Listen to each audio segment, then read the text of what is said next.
যদি আপনি নিজেকে মুসলমান দাবি করেন তাহলে আপনি এখন থেকে কোরআনের ছায়াতলে নিজেকে সুপর্দ করতে হবে।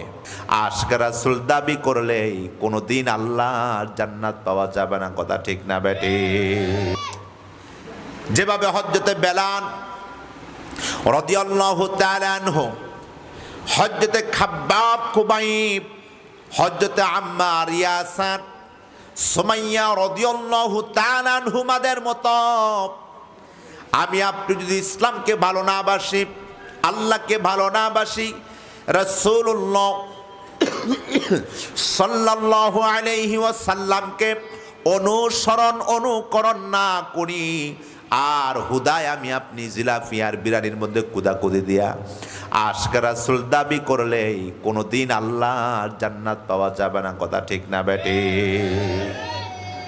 ইসলামের আকর্ষণটাই হলো নিজেকে তৈরি করতে হবে। আপনার বয়স কত, আপনি ছোট না বালেক না বয়স্ক বৃদ্ধা দেখার বিষয় নয়। যদি আপনি নিজেকে মুসলমান দাবি করেন তাহলে আপনি এখন থেকে কোরআনের ছায়াতলে নিজেকে সুপর্দ করতে হবে। কোরআন যা বলছে আপনাকে তাই শুনতে হবে। কথা কয় না?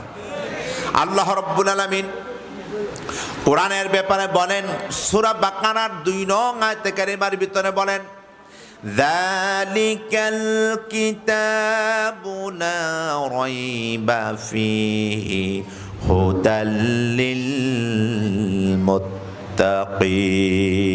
এটা এমন একটি কিতাব, এটা এমন একটা পথ যেটার মধ্যে কোনো সন্দেহ নেই, সংশয় নেই। আয়লা সাক্কাফি, এই কিতাবটি যারা তার ব্যক্তি জীবন, পারিবারিক জীবন, সামাজিক জীবন, রাষ্ট্রীয় জীবন, ব্যবসা বাণিজ্য, আইন আদালত সর্বাঙ্গনে কোরআনকে প্রাধান্য দেবে। আল্লাহ নিজেই বলতেছেন হুদাল্লিল মুত্তাকিন, আমি আল্লাহ তাআলা সকল বান্দা বান্দিগো হেদায়েত প্রাপ্ত মুত্তাকিন বানিয়ে দেব। আল্লাহু আকবার। আর হেদায়েত পাওয়ার জন্য কত বাবার দরবারে আমি আপনি যাই, কত মাজারে যাই, কত পীরের নিকট আমি আপনি মুরিদ হই। কথা কয় না? লাল সালু বাবা, সালার সট বাবা, এই বাবা সেই বাবা, কত বাবা। অথচ আল্লাহ তাআলার কোরআন আমি আল্লাহ তাআলার সকল বান্দা বান্দিগো হেদায়েত প্রাপ্ত মুত্তাকিন বানিয়ে দেব। আল্লাহু আকবার।